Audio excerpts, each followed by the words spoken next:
Bueno, seguimos con el libro Inteligencia Artificial, Ética y Tecnofilosofía y nos encontramos en este caso, como podéis ver en el índice, en el capítulo 4, Inteligencia Artificial, Transhumanismo y Tecnofilosofía. Nos desplazamos a el texto que vamos a abordar hoy, que se denomina La idea de máquina en Gilles Deleuze y Félix Guattari, de Juana Orozco Mangu, filósofa. Nos manda precisamente este artículo desde la Universidad Autónoma del Estado de México. En este caso estamos, yo creo que se puede decir, ante el texto más difícil que he reseñado hasta ahora.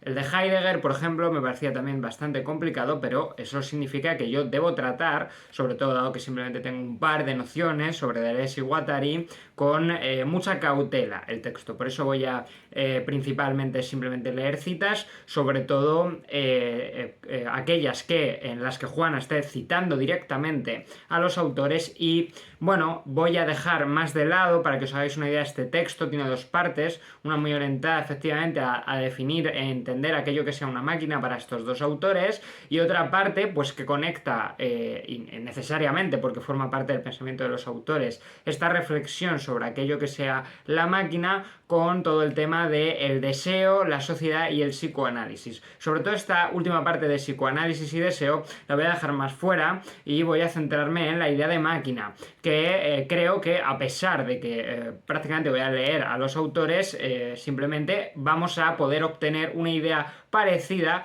de aquello que nos dice el texto respecto a esto. Por supuesto, para la precisión conceptual y estudio que esto requiere, hay que leer el texto concreto, ¿no? Que la verdad que está muy bien, pero como os digo, pues hay que estar preparado, porque es un texto complicado. Se va a basar Juana principalmente en el Antiedipo, ¿no? Y nos dice aquí, por ejemplo, al inicio del Antiedipo los pensadores distinguen la noción de producción, máquinas deseantes, de cuerpos sin órganos, CSO, o la antiproducción. Aquí sería lo mismo, ¿vale? Señalan, y aquí cita literalmente: las máquinas deseantes nos hacen un organismo, pero al seno de esta producción, en su producción misma, el cuerpo sufre por estar así organizado, por no tener otra organización o ninguna organización del todo. El cuerpo lleno sin órganos es lo improductivo, lo estéril, lo inengendrado, lo inconsumible. Como veis, estas reflexiones sobre la máquina, que van a estar conectadas con la cuestión del cuerpo, van a tener mucho que ver con la idea de realizar funciones y también de lo contrario, es decir, de tener partes que resultan improductivas, que en realidad no sirven para nada, ¿no? Nos diría, por ejemplo, aquí, bueno, esta cita la he señalado simplemente porque es de estas aserciones categóricas que son interesantes, ¿no? Solo existe el deseo y lo social, y nada más, agregan, ¿no? Es una cita literal. Y ahora sigo, nos dice: guiándonos bajo esta tesis crucial que nos dice que tajantemente no hay separación entre la esfera natural y la esfera social, ojo con primera ruptura de dicotomía, el concepto de máquina sintetiza y vincula al socius y al deseo junto con la variedad de máquinas sociales. Si os fijáis, y lo mencionaré en citas posteriores, precisamente pretenden Deleuze y Guattari superar una noción de máquina meramente técnica, ¿no? Un concepto cotidiano de máquina, pues quizás no hablaría de máquina social, y aquí veremos que el concepto de máquina en realidad se extiende a un montón de ámbitos de la naturaleza, incluso probablemente se pueda decir, lo leeremos después, a toda la naturaleza. Lo cual permite reconstruir las múltiples formas en las que se produce ese vínculo históricamente, es decir, que la variedad de máquinas sociales permiten ciertos procesos de reconstrucción histórica. Y aquí nos dice, por ejemplo: dicha cosmovisión avanza hacia un horizonte ontológico donde todo ente es pensado como un conjunto y en construcción de lo real sobre sí mismo. Lo real se construye a sí mismo, en sí mismo y por sí mismo, por ello mismo, vamos. Pues todo lo real es maquínico y todo lo maquínico es real. Ojo, nuevamente una aseveración categórica que, de nuevo, extiende más allá de los horizontes de, bueno, el significado cotidiano de máquina hacia todo lo que existe, ¿no? En otras palabras, el ser se maquiniza. La idea de máquina es fundamental para emprender una conceptualización inédita de la realidad, donde todo se recompone y se renueva. Precisamente tiene que ver con la búsqueda de la dinamicidad. La voz griega, y aquí, bueno, pues he querido citaros, ¿no? Una una cuestión más filológica que hace Juan y que ayuda a entender los usos, ¿no? Los usos de la palabra máquina. La voz mechané, la cual es la equivalente a la latina machina, tiene dos usos. Uno abstracto que la asocia a medio, camino, recurso, remedio, creación, dispositivo, ardid. El otro uso es concreto o materializado y se divide en dos tipos de máquinas técnicas, las de guerra, y ojo, este giro interesante, y la teatral, el arnés y la grúa, que introducían el recurso del deus ex machina del teatro griego, muy importante. Bien, a través, y aquí está citando directamente a Guattari concretamente en Acerca de la subjetividad, a través de estas posiciones intentaremos discernir diversos umbrales de intensidad ontológica y abordar el maquinismo en su conjunto según sus avatares técnicos, sociales, semióticos, axiológicos. Y esto implica reconstruir un concepto de máquina que se extiende mucho más allá de la máquina técnica. Esta es la cita a la que me refería antes con, en todo caso, un concepto de máquina dinámico que pretende ser mucho más que simplemente la máquina técnica.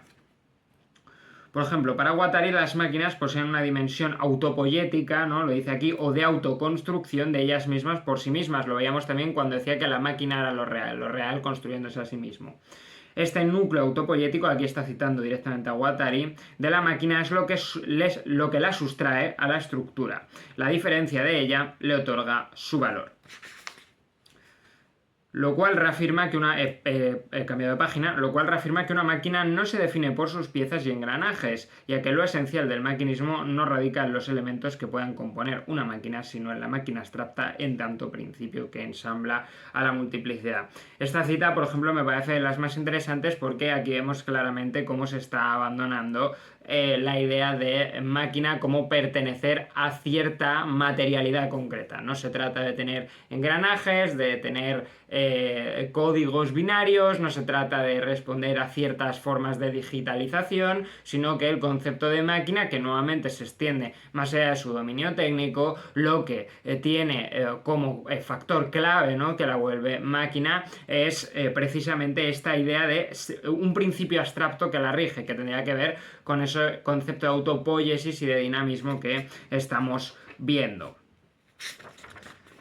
Y aquí, por ejemplo, vuelve a citar en este caso a ambos, porque creo que es el Antiedipo a quien está citando, y es de los dos, de Deleuze y Guattari. Nos dice: una máquina órgano está conectada, ojo, una máquina órgano, fijaos esta conexión ya con los cuerpos vivos, está conectada a una máquina fuente, una emite un flujo que la otra corta. El seno es una máquina que produce leche y la boca una máquina acoplada a aquella. La boca del anoréxico vacila entre una máquina de comer, una máquina anal, una máquina de hablar, una máquina de respirar, crisis del asma.